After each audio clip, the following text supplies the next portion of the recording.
আসসালামু আলাইকুম প্রিয় শিক্ষার্থীবৃন্দ, অনলাইন ক্লাসে ন্যাশনাল কলেজের স্কুল শাখার পক্ষ থেকে সবাইকে স্বাগত জানাই। নবম দশম শ্রেণীর পদার্থ বিজ্ঞানের একটি ক্লাস নেব। আমি অষ্টম অধ্যায়ের ক্লাস শুরু করেছি। আমরা জানি যে গত ক্লাসে একটি অষ্টম অধ্যায়ের আলোর সম্পর্কে আমরা একটা ক্লাস নিয়েছিলাম। তোমাদের কি মনে আছে কি ওইখানে কিভাবে বলা হয়েছিল আমরা কেন দেখি, আমরা কেন লাল বস্তুকে লাল দেখি, সবুজ বস্তুকে সবুজ দেখি, এই সম্পর্কে বিশদ আলোচনা হয়েছে। আমরা সকল রশ্মি দেখতে পাই না, সকল বস্তু দেখতে পাই না কেন? তার মানে কি প্রত্যেকটা বস্তুর নিজস্ব তরঙ্গ দৈর্ঘ্য আছে, সেই তরঙ্গ দৈর্ঘ্যের উপর ডিপেন্ড করে আমরা কোনো বস্তু দেখব কিনা। মনে আছে কি কি বলে আলো কি? আমরা জানি আলো এক প্রকার শক্তি, কিন্তু প্রকৃতপক্ষে আলো হচ্ছে বিদ্যুৎ চুম্বকীয় তরঙ্গ। পরীক্ষা যদি আসে আলো কি, তখন লাগবে কি বিদ্যুৎ চুম্বকীয় তরঙ্গ। এখানে বিদ্যুৎ উৎপাদন হয়, চুম্বকের আকর্ষণ বিকর্ষণের কাজ আছে এবং তরঙ্গের সৃষ্টি হয়। তরঙ্গ সীমারও আমরা নিয়ে অনেক আলোচনা করেছি যে কোন তরঙ্গ দৈর্ঘ্য বস্তুকে আমরা দেখতে পাই, কোনটাকে দেখতে পাই না। আজকে আমরা তারপর পড়েছিলাম প্রতিফলন কাকে বলে। তোমাদের কি মনে আছে প্রতিফলন কাকে বলে এবং প্রতিফলন কত প্রকার? আমি কি আরেকবার স্মরণ করাই দিব। তোমাদের লাইভ ক্লাসে আছো মেহেদি হাসান রূপক, গত ক্লাসে দেখছি তোমাকে। ওয়ালাইকুম আসসালাম। আর কাউকে এখনো দেখা যাচ্ছে না, দেখি কে আসে।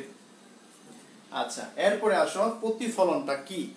যদি আমি আরেকটু আলোচনা করতে চাই, প্রতিফলন হচ্ছে, যদি সংজ্ঞাটা লিখে দিব, আলোক রশ্মি যখন এক মাধ্যমে চলতে চলতে কোনো একটি মাধ্যমে অপর আরেকটি মাধ্যমে আপতিত হয়, তখন তল দুটির মধ্যবর্তী বিভেদ তল হতে কিছু পরিমাণ আলো প্রথম মাধ্যমে ফিরে আসে। আমি আবার বলি, তোমরা বারবার কথাটা শুনে লিখে নিবা। আলোক রশ্মি যখন এক মাধ্যম দিয়ে চলতে চলতে অন্য এক মাধ্যমে কোন তলে আপতিত হয়,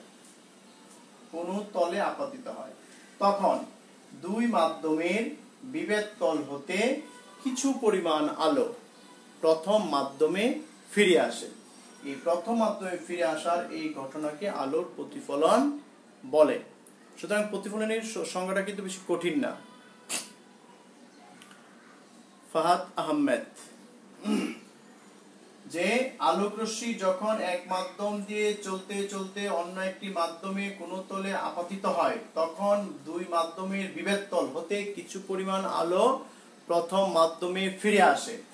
এই ফিরে আসার ঘটনাকে প্রতিফলন বলে। আমরা যে কোনো আলোক রশ্মি এক মাধ্যম থেকে অন্য মাধ্যমে যখন যায়, কিছু আলোক রশ্মি ফিরে আসে আর কিছু আলোক রশ্মি শোষণ করে। মনে করো আমি যদি একটা যে কোনো একটা কলম নেই, মনে করো একটা কলম আছে আমার হাতে, একটা বেগুনি, তাই না? এই বেগুনিকে আমরা বেগুনি কেন দেখি? প্রশ্ন আসে না, বেগুনি কেন দেখি? সূর্যের 7টি রং এর উপর পড়ে, এই 7টা রঙের মধ্যে, যাকে আমরা বেনিয়া সহকলা বলি, 7টা রঙের মধ্যে সে 6টা রং শোষণ করে নেয়। শুধু বেগুনি কালারটা সে শোষণ করে না, করতে পারে না, সেই জন্য বেগুনি কালারটা আমি দেখতে পাই। তার মানে সহজ কথা কি, গোলাপ ফুলকে আমরা গোলাপ ফুলকে লাল কেন দেখি? সে 7টা মৌলিক রঙের মধ্যে 6টি রং শোষণ করে নেই, আর সেই লাল গোলাপের লাল অংশটা শোষণ করে না, তাই গোলাপ ফুলকে আমরা লাল দেখি। যখন কোনো বস্তুই কোনো কালারই দেখি না, সব শোষণ করে নেই, তখন ওই বস্তুটাকে আমরা কালো দেখব। ক্লিয়ার? আজকে আমরা প্রতিফলনের দুইটা অংশ আছে, একটা হলো সমতল দর্পণ, একটা হচ্ছে গোলীয় দর্পণ। দর্পণ সম্পর্কে আমরা আজকে আলোচনা করব।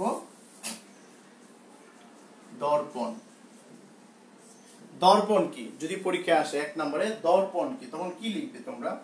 তোমাদের কি মনে আছে দর্পণ কি? দর্পণ হলো একটি মসৃণ তল যেখানে আলোর নিয়মিত প্রতিফলন হয়। লিখে দিচ্ছি, দর্পণ হলো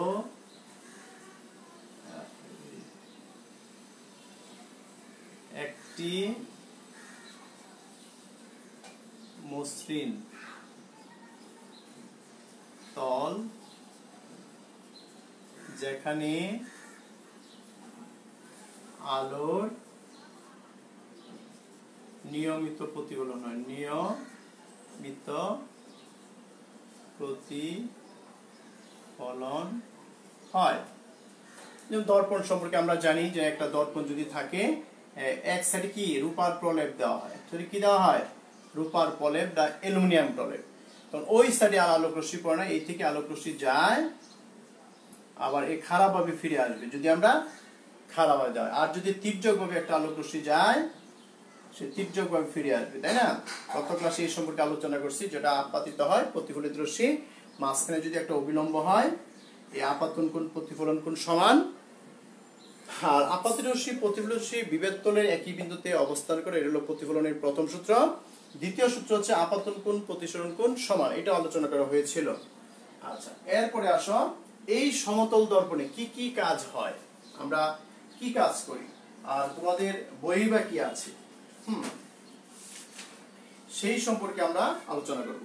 আর এর আগে আরেকটা তথ্য দিয়ে নেই, সমতল দর্পণে যে আমরা বিম্ব দেখি বা প্রতিচ্ছবি দেখি, যেমন আমি আয়না ড্রেসিং টেবিলের সামনে যে একটা বস্তু আয়না দেখি, সেটা কি প্রতিবিম্ব, তার মানে একটা প্রতিবিম্ব সৃষ্টি হয়, সেটা হলো অবাস্তব প্রতিবিম্ব। তো সুতরাং প্রতিবিম্ব কাকে বলে সেটা জানা দরকার। প্রতিবিম্ব, প্রতিবিম্ব সংজ্ঞাটা একটু কমপ্লিট করে তারপর আমরা অন্যান্য ব্যবহার করে যাব।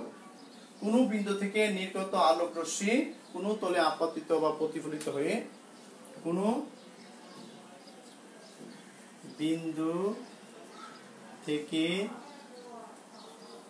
বিন্দু থেকে নির্গত আলোক রশ্মি নির্গত, তোমরা সংজ্ঞাগুলি অবশ্যই লিখো, আলোক রশ্মি কোন বিন্দু থেকে, মনে করো একটা বিন্দু থেকে আলোক রশ্মি আসতেছে, আমি বুঝাবো, কোন বিন্দু থেকে নির্গত আলোক রশ্মি কোন তলে প্রতিফলিত বা প্রতিসরিত হয়ে কোন তলে প্রতিফলিত বা প্রতিসরিত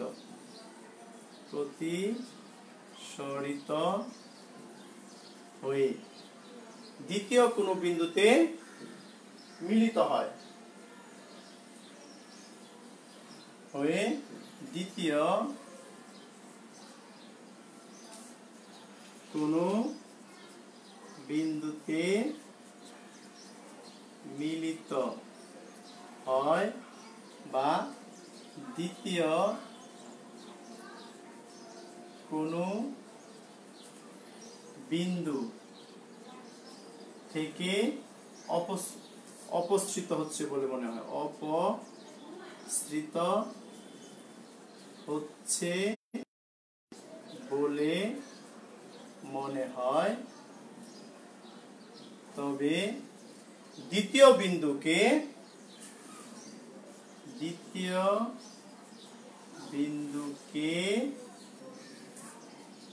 প্রথম বিন্দুর প্রতিবিম্ব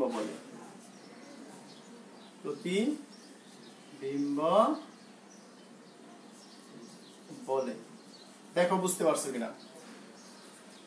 যে কোনো বিন্দু থেকে নির্গত আলোক রশ্মি, একটা বিন্দু থেকে আলোক রশ্মি নির্গত হচ্ছে, বুঝতে হবে কিন্তু। দেখো আমি যদি এখানে ছোট্ট করে একটা দর্পণ আঁকি, বুঝতে পারবা, এই দর্পণ, এর হলো একটা বিন্দু, ও থেকে একটা আলোক রশ্মি, এই যদি আমি পারা লাগাইয়া দিই, রূপার প্রলেপ দেওয়া হয় বা অ্যালুমিনিয়াম প্রলেপ দেওয়া হয়, একটা আলোক রশ্মি আপতিত হলো, যেভাবে একই পথে প্রতিফলিত হলো, তির্যক ভাবে যদি আপতিত হয়, তির্যক ভাবে প্রতিফলিত হবে। এই প্রতিফলিত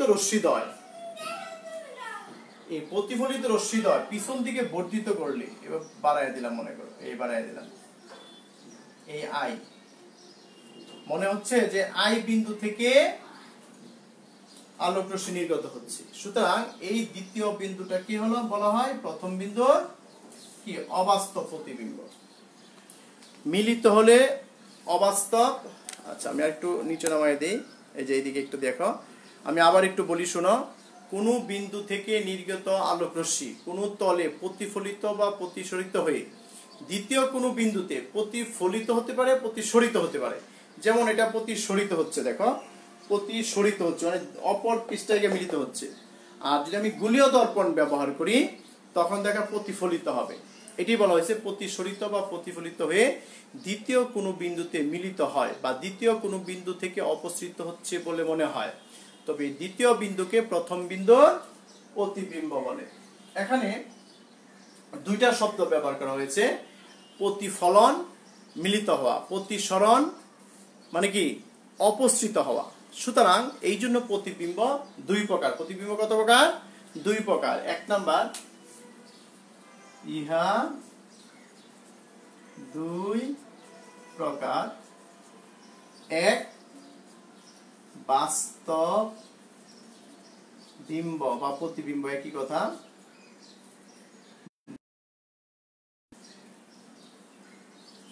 বিম্ব।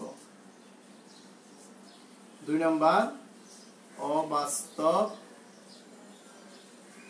বিম্ব বা অসৎ বিম্ব। তার মানে দুইটা শব্দ, এই সংজ্ঞার ভিতরে আমরা দুইটা সংজ্ঞা দিতে পারি যে কোনো বিন্দু থেকে নির্গত আলোক রশ্মি কোনো তলে প্রতিফলিত হয়ে দ্বিতীয় কোনো বিন্দুতে মিলিত হয়, প্রতিফলিত হয়ে মিলিত হয়, তাকে সৎবিম্ব বা বাস্তব বিম্ব বলে। দ্বিতীয় বিন্দুকে প্রথম বিন্দু।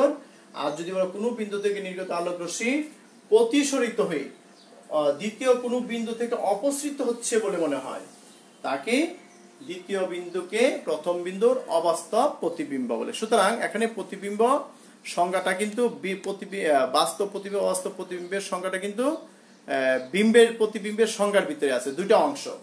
যখন তুমি প্রতিফলন বলবা তখন দ্বিতীয় কোনো বিন্দুতে মিলিত হয়, তবে দ্বিতীয় বিন্দুকে প্রথম বিন্দুর বাস্তব প্রতিবিম্ব বলে।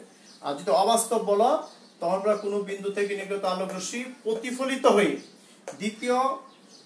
দ্বিতীয় কোনো বিন্দু থেকে অপসৃত হচ্ছে বলে মনে হয়, তবে দ্বিতীয় বিন্দুকে প্রথম বিন্দুর অবাস্তব বা অসৎ বিম্ব বলে। ক্লিয়ার?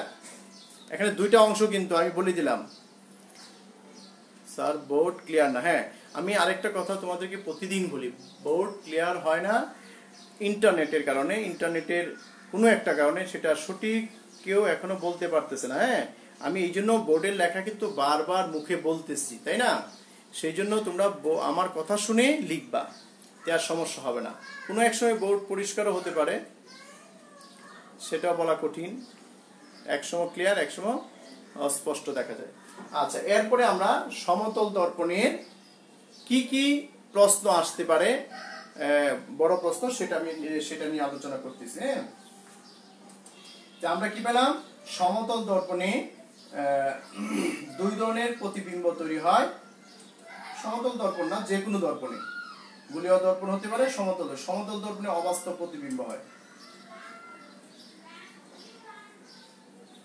আচ্ছা, এখন আসো সমতল দর্পণে কিছু ব্যাখ্যামূলক কথা বলি, যেগুলি 3 নম্বরে আসে বা 4 নম্বরে আসতে পারে। এই অংশটা কিন্তু খুবই ইম্পর্টেন্ট। আমি লিখেও দিতে পারি বা বলে দিতে পারি, কারণ লেখা অস্পষ্ট না, কষ্ট করে লিখি দেখা যায় না। আচ্ছা, একটা হলো, দুইটা কথা বলি আগে। একটা চিত্র কিন্তু আমি ছোট্ট একটা চিত্র এঁকেছি, সেটা হলো কি একটা বিন্দুর প্রতিবিম্ব, সেটাই লিখতেছি। যে প্রশ্নটা হলো যে লক্ষ্যবস্তু দর্পণের যত সামনে থাকবে, লক্ষ্যবস্তু দর্পণের যত সামনে থাকবে প্রতিবিম্ব তত পিছনে থাকবে। ব্যাখ্যা করো। ঠিক আছে, লক্ষ্যবস্তু দর্পণের যত সামনে থাকবে প্রতিবিম্ব দর্পণের ঠিক তত পিছনে থাকবে। তার মানে কি, তুমি যখন আয়নার সামনে দাঁড়াইবা, মনে করো 1 মিটার দূরে, এখন যদি তুমি দর্পণ থেকে, এই আয়না থেকে, ড্রেসিং টেবিল থেকে তুমি পিছনে যাও, দেখবা তোমার প্রতিবিম্ব পিছনে চলে যাচ্ছে। মানে তুমি যদি পিছনে যাও মানে সামনে যাও, পিছনে মানে এখানে সামনে, আর প্রতিবিম্ব দেখো তত পিছনে চলে যাচ্ছে। তার মানে কি প্রতিবিম্ব থেকে দর্পণ থেকে তোমার দূরত্ব যত থাকবে, প্রতিবিম্ব থেকে সেই দর্পণের দূরত্ব তাই থাকবে। আমি যদি একটা চিত্র আঁকি দেখো তো বুঝতে পারবা। এই হলো একটা সমতল দর্পণ, নাম দিলাম এম এন, একটা সমতল, দেখবা কি এম এন একটি সমতল দর্পণ ও একটি লক্ষ্য বিন্দু বস্তু, লক্ষ্য বিন্দু বস্তু, বিস্তৃত লক্ষ্য বস্তু আমরা দেখাবো। এই লক্ষ্য বস্তু থেকে একটা আলোক রশ্মি দর্পণের টি বিন্দুতে আপতিত হয়, এই কথা লিখতে হবে কিন্তু।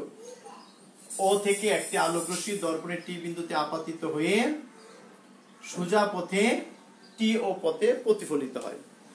ও টি পথে আপতিত হয়, টি ও পথে প্রতিফলিত হয়। ও থেকে আরেকটি আলোক রশ্মি তির্যকভাবে আর পি বিন্দুতে আপতিত হয়ে পি আর পথে প্রতিফলিত হয়, এই পি বিন্দুতে পি এন অবিলম্ব আঁকি। প্রতিফলনের সংজ্ঞা অনুযায়ী এই আপাতন কোণ এই প্রতিফলন কোণ সমান হবে। ক্লিয়ার? মুখে যা বলেছি সব লিখবা। আমি আবার প্রথম থেকে বলি। ও একটি লক্ষ্যবস্তু, ও থেকে একটি আলোক রশ্মি, এম এন একটি দর্পণ, ও থেকে একটা আলোক রশ্মি সোজা ও টি পথে আপতিত হয়ে টি ও পথে প্রতিফলিত হয়। ও থেকে আরেকটি আলোক রশ্মি তির্যকভাবে পি বিন্দুতে আপতিত হয়ে পি আর পথে প্রতিফলিত হয়। এই আপাতন বিন্দুতে পি এন লম্ব অঙ্কন করি। প্রতিফলনের সূত্র অনুসারে আপাতন কোণ ও পি এন সমান প্রতিফলন কোণ এন পি আর সমান, অর্থাৎ আই সমান আর। এখন এই প্রতিফলিত রশ্মিদ্বয় পিছন দিকে বর্ধিত করলে, যে আমি পিছন দিকে বাড়াই দিই, দেখো আমার স্কেলটা ব্যবহার করা দরকার ছিল চিত্রটা সুন্দর হওয়ার জন্য। এই পিছন দিকে বর্ধিত করে দিলাম। তোমরা অবশ্যই স্কেল দিয়ে চিত্রগুলো আঁকবে। এই দেখো এখানে এটা একটু ডট ডট দিতে পারো, এই যে মুছে দিচ্ছি বুঝাবে, ডট ডট দিচ্ছি। এই পরস্পর কোথায়? এই আই বিন্দুতে মিলিত হচ্ছে। এই আই বিন্দুটা হচ্ছে ও বিন্দুর অবাস্তব প্রতিবিম্ব। এই বর্ণনা শেষ। এখন দেখো এই যে দুইটা ত্রিভুজ, আমার উদ্দেশ্য হলো কি প্রমাণ করা? ও টি সমান টি আই, এটা প্রমাণ করতে হবে যে দর্পণ থেকে বিম্ব যত দূরে, দর্পণ থেকে প্রতিবিম্ব তত দূরে। সেই কারণে আমরা কি করব? দুইটা ত্রিভুজের কথা বলি, এটা প্রমাণ করতে হবে। ত্রিভুজ টি ও পি ও ত্রিভুজ টি আই পি এ কি কি সমান বলো? এই যে এই কোণ সমান এই কোণ, কি কোণ? আই টি পি সমান ও টি পি সমান এক সমকোণ। তার মানে দুইটা সমকোণী ত্রিভুজ হলো। তারপর বলতে হবে যে এই যে এখানে একটু খেয়াল করো, এই কোণ সমান এই কোণ, কি কোণ? টি ও পি সমান ও পি এন। কেন? একান্তর, একান্তরগুলি দুটো সমান। এরপরে আসো এই যে এই কোণ আর এই কোণ সমান, এটা হলো অনুরূপ কোণ। টি আই পি সমান এন পি আর, এটা কি? অনুরূপ কোণ, অনুরূপ কোণ। কিন্তু কোন দুইটা কোণ সমান বলো? এই যে আমি বলছিলাম প্রথমে এই দুইটা কোণ সমান, কিন্তু ও পি এন সমান এন পি আর, মানে এই যে দুইটা কোণ সমান। এই ডান পক্ষ যদি দুইটা কোণ সমান হয়, ডান পক্ষ সমান হয়ে গেল টি আই পি, এবং টিপি সাধারণ বাহু, টিপি সাধারণ বাহু।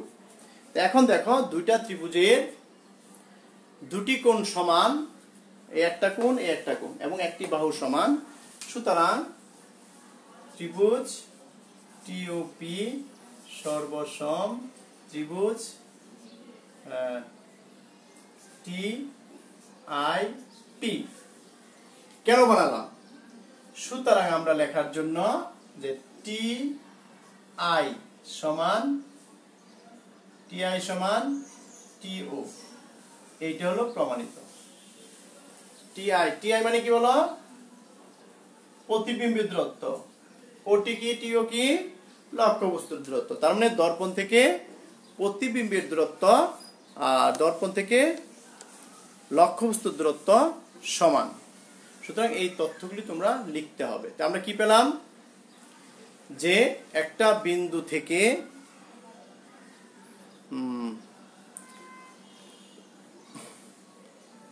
আমি কিন্তু প্রত্যেকটা কথা বলে বলে লিখেছি, কোনো শব্দ যদি না বোঝা যায় সেটা অবশ্যই তোমরা কি করবা, আমার কথাগুলি শুনবা, এই অবশ্যই লিখতে পারবা।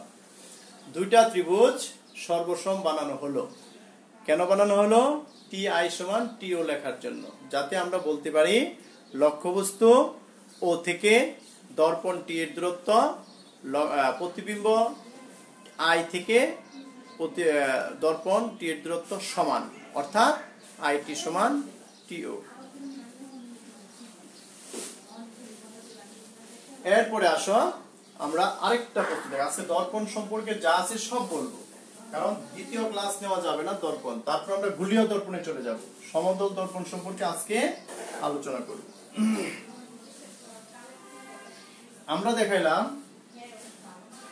বিস্তৃত লক্ষ্যবস্তু, না? আমরা দেখাইছি কিসের? একটি বিন্দু লক্ষ্যবস্তুর প্রতিবিম্ব। এটা বিন্দু লক্ষ্যবস্তুর প্রতিবিম্ব। এখন যদি আসে পরীক্ষায় বিস্তৃত লক্ষ্যবস্তুর প্রতিবিম্ব কিভাবে তৈরি হয়? বিস্তৃত লক্ষ্যবস্তু অর্থাৎ বিস্তৃত সমতল দর্পণে লক্ষ্যবস্তুর দৈর্ঘ্য আর প্রতিবিম্বের দৈর্ঘ্য সমান। এটা মানে হচ্ছে সমতল দর্পণে লক্ষ্যবস্তুর দৈর্ঘ্য ও প্রতিবিম্বের দৈর্ঘ্য সমান, এটা আমরা প্রমাণ করতে চাচ্ছি। ঠিক আছে?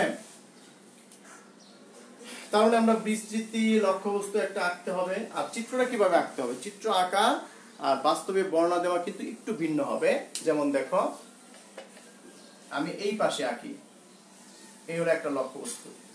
একটু নিচে আঁকি, এই হলো একটা লক্ষ্যবস্তু।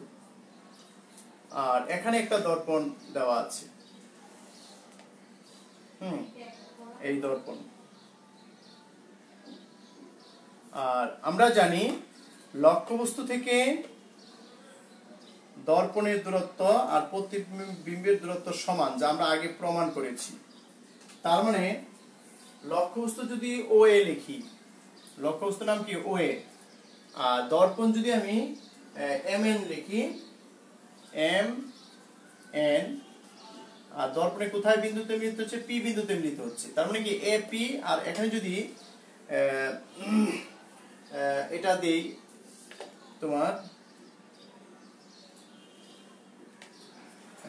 আইবি প্রতিবিম্ব, আমরা কখন আগে কি প্রমাণ করেছি বলো? যে পি এ সমান পিবি। দর্পণ থেকে লক্ষ্যবস্তু যত দূরে আছে, দর্পণ থেকে প্রতিবিম্ব তত দূরে আছে, এটা প্রমাণ করেছি আমরা। এখন দেখো, আমরা এখানে যদি একটা চোখ আঁকি, চোখটা বেশি সুন্দর হবে না, তারপর আমি একটু আঁকবার চেষ্টা করি। এই চোখ, চোখের কোন দিকে কি দেয়? এই হলো একটা চোখ।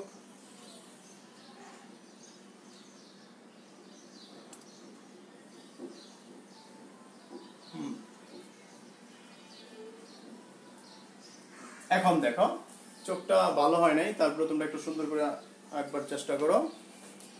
এই চোখ থেকে আলোক রশ্মি কি আসে? না। আমরা জানি লক্ষ্যবস্তু থেকে, লক্ষ্যবস্তু কোনটা? এ বি থেকে আলোক রশ্মি দর্পণে আসবে, তারপর চোখে প্রবেশ করবে, তারপর প্রতিবিম্ব সৃষ্টি হবে। ক্লিয়ার? এটা হলো পায়ের পাতা, এটা হলো মাথা। যদি তোমার মাথা চিন্তা করো, মাথা আর পায়ের পাতা দেখলে তো সম্পূর্ণ বিম্ব তৈরি হবে, তাই না? সুতরাং বিস্তৃত লক্ষ্যবস্তুতে হাজার হাজার বিন্দুর সমন্বয়ে গঠিত।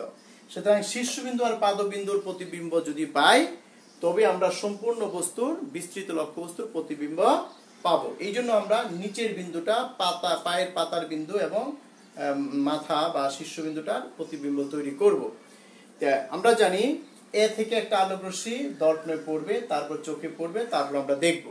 বি থেকে ও থেকে একটা আলোক রশ্মি দর্পণে পড়বে, তারপর চোখে পড়বে, তারপর আমরা প্রতিবিম্ব তৈরি হবে সেই দুইটা রশ্মি বর্ধিত করে। কিন্তু তোমাদের অঙ্কনের সুবিধার জন্য চিত্রটা কিভাবে আঁকতে হবে সেটা একটু খেয়াল করো। যে মনে করো এই থেকে একটা আলোক রশ্মি, এই যে দেখো, এইভাবে ধরে তুমি,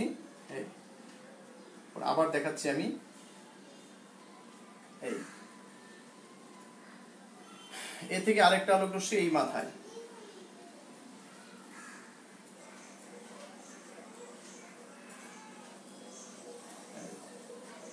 দেখো আমি এই মাথা, এই থেকে এই মাথা দিলাম, কিন্তু এই থেকে কিন্তু আলোক রশ্মি নির্গত হয়। মনে করো এই দুটা আমি অঙ্কন করি নাই, এইখান থেকে শুরু হবে। এ থেকে একটা আলোক রশ্মি দর্পণের কি বিন্দু দিব, যে কোনো একটা বিন্দু দেই,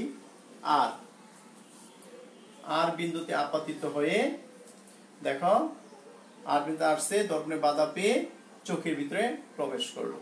এটা একটু কাছে দিলে হবে, এই দুটা রশ্মি একটু ফাঁকা হয়ে গেছে।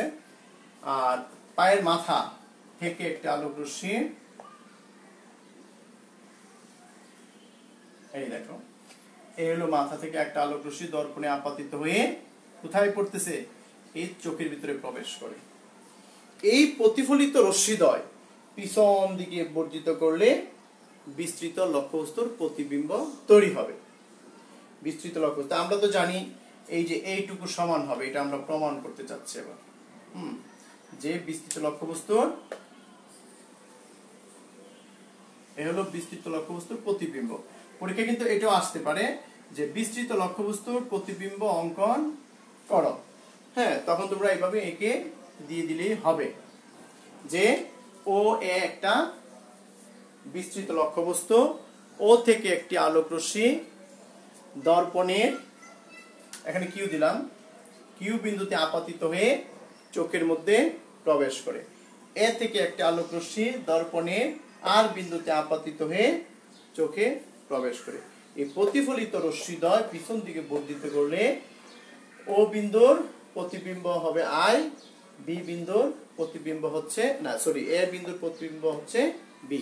তাহলে এ বি হচ্ছে ও এর বা অবাস্তব প্রতিবিম্ব, অবাস্তব। ক্লিয়ার? এখন এই দুইটা যে সমান, সেটার জন্য যে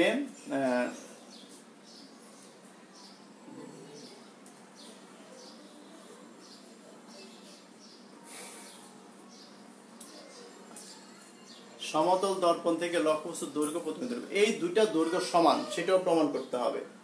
এখানে এটা চিত্রটা একটু পরিবর্তন হবে, তোমাদের চিত্রটা একটু পরিবর্তন হবে, পরিবর্তিত করে। তোমাদের বই অবশ্য এটা না, এখন আপাতত না আঁকলে হবে, শুধু তোমাদের বিস্তৃত লক্ষ্যবস্তুর প্রতিবিম্ব আছে। আর এখন সেই লক্ষ্যবস্তুর দৈর্ঘ্য, বিস্তৃত লক্ষ্যবস্তুর দৈর্ঘ্য আর প্রতিবিম্ব দৈর্ঘ্য যে সমান, সেটা তোমাদের বইয়ে নেই। আরেকটা আছে যে প্রতিবিম্ব দেখার জন্য বিস্তৃত লক্ষ্যবস্তুর দৈর্ঘ্য দর্পণের দৈর্ঘ্যের দ্বিগুণ হতে হবে, অর্ধেক হতে হবে। দর্পণের দৈর্ঘ্য অর্ধেক হবে আর প্রতিবিম্বর দৈর্ঘ্য দ্বিগুণ হবে। এটা একটু খেয়াল করো, এই দর্পণ সম্পর্কে সম্পূর্ণ আলোচনা কমপ্লিট হয়ে যাবে। বিস্তৃত লক্ষ্যবস্তুর যে তোমাদের বইয়ের ভিতরে দেখবে একটা মহিলা দাঁড়িয়ে আছে, এরকম একটা ছবি আছে যে 1.5 মিটার, 1.5 মিটার একটা মহিলা দাঁড়িয়ে আছে, তার দর্পণটা কতটুকু হওয়ার প্রয়োজন, সেটার একটা চিত্র এঁকেছে, সেটা একটু দেখায়। সেটার বর্ণনাটা আমি একটু বলে দিব, তোমাদের বইয়ে সেভাবে লেখা নেই। যে এই হলো একটা মানুষ, এই হলো, আমি যদি একটা চতুর্ভুজ এঁকে নিই তাতে সুবিধা হবে বেশি, তোমরা এইভাবে এঁকে নিতে পারো। এইভাবে এঁকে নিই। মাঝখানে আমরা জানি মাঝখানে একটা দর্পণ থাকবে, এই দর্পণটা কি এই পালা লাগানো, তাই তো? এখন দেখো, দেখবা তোমাদের এটা সুন্দর করে আঁকার জন্য যে চোখ দিয়ে কিন্তু আমরা সব দেখবো। পায়ের পাতা, এটা পায়ের পাতা, এটা চোখ, এটা কি চোখ, এটা পা। পায়ের পাতাও যদি আমরা দেখতে চাই চোখের মধ্যে প্রতিফলন হবে, এই জন্য চোখটার সাথে এটা অ্যাড করে দিলাম। এই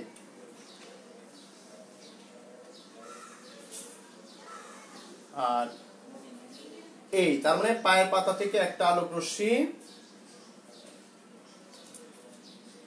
দর্পণে আপাতিত হলো এবং চোখে ঢুকলো, তাই না? এই চোখে ঢুকলো। তারপরে পিছন থেকে বর্তিত গুলো আমরা এখানে মনে করো এটা ও এ একটা লক্ষ্যবস্তু, এখানে বি হচ্ছে পায়ের পাতার এই এ বিন্দুর অবাস্তব প্রতিবিম্ব। আর আরেকটা আলোক রশ্মি এই সোজাসুজি আসলো, সোজাসুজি চলে গেল, এর বর্ধিত করলে আই বিন্দুতে আপতিত হলো। সুতরাং এই হলো একটা বিন্দু, এই হলো একটা বিন্দু, এটা দিলাম পি, এটা দিলাম কিউ। সুতরাং এখানে প্রমাণ করতে হবে, ভালো করে খেয়াল করো, এই পি কিউ এর দৈর্ঘ্য, এই ও এর দৈর্ঘ্য সমান হচ্ছে 2 পি কিউ, এটাই পরীক্ষায় আসে। অথবা পি কিউ দর্পণের দৈর্ঘ্য হাফ লক্ষ্যবস্তুর দৈর্ঘ্য, দর্পণের দৈর্ঘ্য হাফ লক্ষ্যবস্তুর দৈর্ঘ্য। এখানে তোমরা একটা ত্রিভুজের দিকে একটু খেয়াল করো, যদি তুমি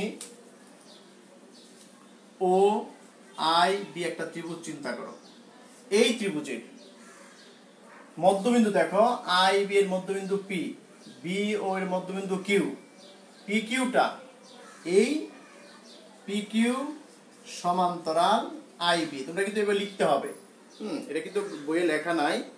যে প্রথমে বলি, ও হচ্ছে চোখ, এ হচ্ছে পায়ের পাতা, ও থেকে এ থেকে একটা আলোক রশ্মি দর্পণের কিউ বিন্দুতে আপাতিত হয়ে চোখে প্রবেশ করে, এবং পিছন থেকে বর্ধিত করলে বি হচ্ছে এ বিন্দুর অবাস্তব প্রতিবিম্ব। চোখ থেকে আরেকটা আলোক রশ্মি কি খারাপভাবে আপাতিত হয়ে খারাপভাবে প্রতিফলিত হয়, সুতরাং চোখের প্রতিবিম্ব হচ্ছে আই। সুতরাং সম্পূর্ণ প্রতিবিম্ব এ ওর লক্ষ্যবস্তু প্রতিবিম্ব দেখার জন্য পি কিউ দর্পণের প্রয়োজন। আমরা এটা জেনেছি, যতটুকু প্রতিবিম্ব হয় বিম্ব, প্রতিবিম্ব যতটুকু লক্ষ্যবস্তু দৈর্ঘ্য বিম্ব ততটুকুই হবে। তারপর বলবা প্রমাণের ক্ষেত্রে পি ও কিউ একটা ত্রিভুজ, এই ও আই এর মধ্যবিন্দু পি ও বি এর মধ্যবিন্দু কিউ এবং পি কিউ সমান্তরাল। আমরা জানি যে কোন ত্রিভুজের দুই বাহুর মধ্যবিন্দু সংযোগ রেখা তৃতীয় বাহুর সমান অর্ধেক এবং সমান্তরাল, তাই না? সুতরাং এই পি কিউ সমান হাফ কি লেখা যায়, আই বি। এটা কি বুঝতে পারছো কথাটা আমার? পিতা তোমাদের উপপাদ্য 15-তে আছে যে পি কিউ তৃতীয় বাহুর অর্ধেক, দুই বাহুর মধ্যবিন্দু সংযোগ রেখা তৃতীয় বাহুর অর্ধেক। তারপর আমরা এটাও জানি যে প্রতিবিম্বটা হচ্ছে লক্ষ্যবস্তুর সমান, এই জন্য বসাই দিলাম। কোনো কারণে যদি লক্ষ্যবস্তুর দৈর্ঘ্য 2 মিটার হয়, দর্পণের দৈর্ঘ্য কত দরকার, 1 মিটার, 2 দিয়ে ভাগ করলে 1 মিটার। সুতরাং এই প্রশ্নটাও তোমাদের আসতে পারে। স্যার চেক না,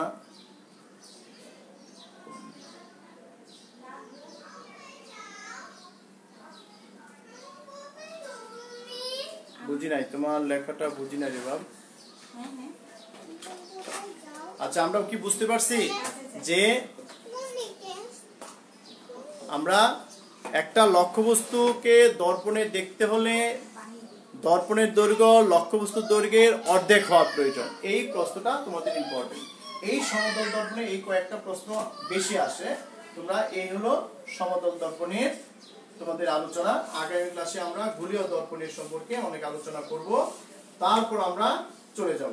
আর তাছাড়া তোমাদের বইয়ে দেখবা যে সমতল দর্পণে যদি আমি বাম হাতে লিখি মনে হবে ডান হাতে লিখতেছি। সমতল দর্পণে যদি আমি প্রত্যেকটা বস্তু উল্টা দেখা যায়, ক যদি লিখি ব দেখা যাবে কি এরকম উল্টা, তাই না? এইগুলি আমরা জানি সমতল দর্পণে এই বৈশিষ্ট্যটা, প্রতিবিম্বটা উল্টা দেখা যায়। সুতরাং এই সমতল দর্পণ সম্পর্কে যদি কোনো প্রশ্ন থাকে অবশ্যই তোমরা জানাবে। আর এটার বিশদ আলোচনা মুখে যেভাবে বলছি সেভাবে তোমরা লিখবে। আশা করি সবাই ভালো থাকবে, ক্লাসগুলি মনোযোগ দিয়ে দেখো। আর গোলীয় দর্পণ সম্পর্কে বেশি আলোচনা হবে, কারণ ওইটার থেকেই প্রশ্ন বেশি আসে। সৃজনশীল আকারে আমি কিছু দেখাবো। তোমরা আগামী ক্লাসে সবাই উপস্থিত থেকে ক্লাসটাকে সুন্দর করো এবং 14 তারিখ পরীক্ষার জন্য প্রস্তুতি নাও। সবাই ভালো থাকো, সুস্থ থাকো, সবাই সবার জন্য দোয়া করো। খুদা হাফেজ, আসসালামু আলাইকুম।